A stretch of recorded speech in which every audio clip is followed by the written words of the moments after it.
Iran के supreme leader Ayatollah Ali Khamenei ने अपने बेटे मुस्तबा खमेनी को उत्तराधिकारी चुन लिया है। हालांकि अभी इसकी आधिकारिक घोषणा नहीं की गई है। अमेरिकन मीडिया की रिपोर्ट है कि खमेनी फिलहाल कोमा में है और बीमारी की आशंका चलते उन्होंने मुस्तबा को सितंबर में ही उत्तराधिकारी चुन लिया था।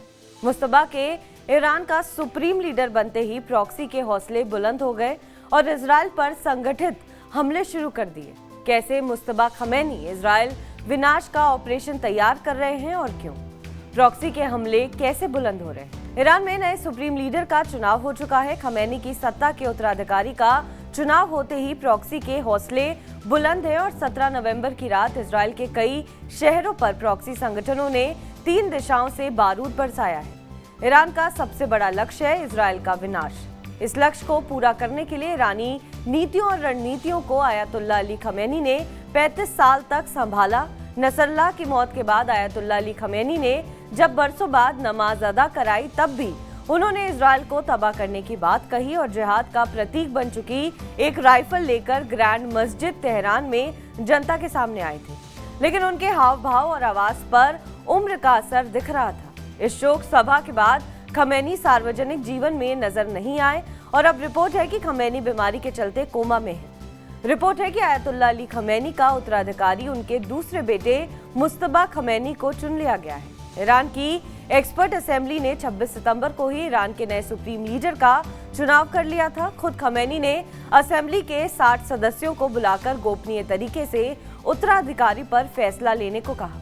असेंबली ने सर्वसम्मति से मुस्तबा के नाम पर सहमति जताई थी। मुस्तबा खमेनी के नाम का चुनाव होते ही प्रॉक्सी संगठनों ने इजराइल पर ताबड़तोड़ बारूद बारिश शुरू कर दी। 17 नवंबर की रात को इराकी रेजिस्टेंस ने इजराइल की पोर्ट सिटी एलात पर ड्रोन और रॉकेट से हमले किए। एलात में हमलों के अलर्ट सायरन गूंजने लगे और लोग शेल्टरों की तरफ भागने लगे।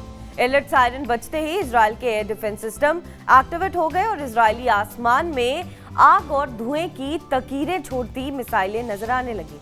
लेकिन अरब मीडिया का दावा है कि इजरायली डिफेंस सिस्टम की मिसाइल इराकी रेजिस्टेंस के ड्रोन को रोकने में नाकाम रही। इजराइल को कितना नुकसान हुआ, चलिए अब आपको ये बताते हैं कि इजराइल को आखिर इससे कितना नुकसान हुआ। इजरायली डिफेंस सिस्टम की एक मिसाइल इलात पोर्ट के नजदीक गिरी। इसके अलावा इजरायली डिफेंस सिस्टम की एक मिसाइल जॉर्डन की सीमा में गिरने की भी रिपोर्ट है। हालांकि इन हमलों में इजराइल को कितना नुकसान हुआ है इसके बारे में कोई साफ जानकारी नहीं मिल पाई है। लेकिन इराकी रेजिस्टेंस के साथ ही हिजबुल्लाह ने भी इजरायली शहरों पर रॉकेट हमले किए हैं। हिजबुल्लाह सहित ईरान के शिया प्रॉक्सीज को जितने बड़े पैमाने पर समर्थन आयतुल्लाह के शासनकाल में मिलता रहा है, उससे कहीं ज्यादा समर्थन मुस्तबा के शासनकाल में मिलना तय माना जा रहा है, क्योंकि 55 साल के मुस्तबा को अपने पिता से ज्यादा कट्टरपंथी माना जाता है और वो अमेरिका धुर विरोधी है। मुस्तबा खमेनी राष्ट्रपति रईसी की मौत के बाद सुर्खियों में आए थे।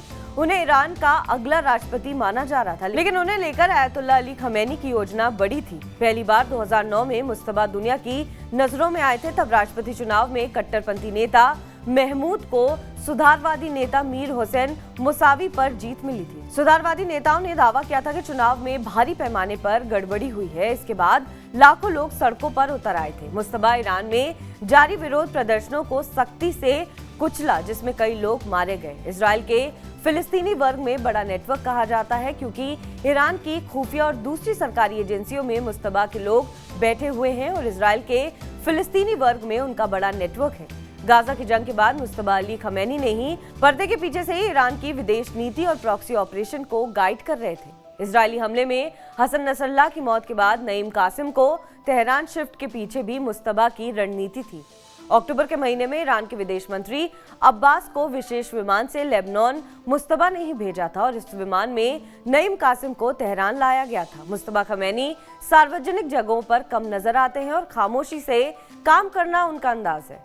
अब मुस्तबा ने प्रॉक्सी वॉर का नया प्लान बनाया है। 14 नवंबर को ही ईरानी सुप्रीम लीडर की एडवाइजरी काउंसिल के नेता अली लारिजानी ने लेबनान सीरिया का दौरा किया। माना जा रहा है कि मुस्तबा ने ही लारिजानी को दौरे पर भेजा था। इस दौरे में लारिजानी की मुलाकात प्रॉक्सी संगठनों के अलग अलग नेताओं से हुई। इस बैठक में तय किया गया कि प्रॉक्सी के छोटे छोटे गुट इजराइल पर हमले करेंगे। इजराइल पर सीरिया, लेबनान, इराक और यमन से एक साथ हमले किए जाएंगे। मुस्तबा के सुप्रीम लीडर बनने की जानकारी भी इसी बैठक में दी गई और इसके बाद 15 नवंबर से इजराइल पर सभी संगठनों के हमले शुरू हो गए। बहरहाल इस खबर पर आपका क्या कुछ कहना है हमें कमेंट करके जरूर बताएं। बाकी देश और विदेश की तमाम बड़ी खबरों के लिए आप देखते रहें TV9 डिजिटल।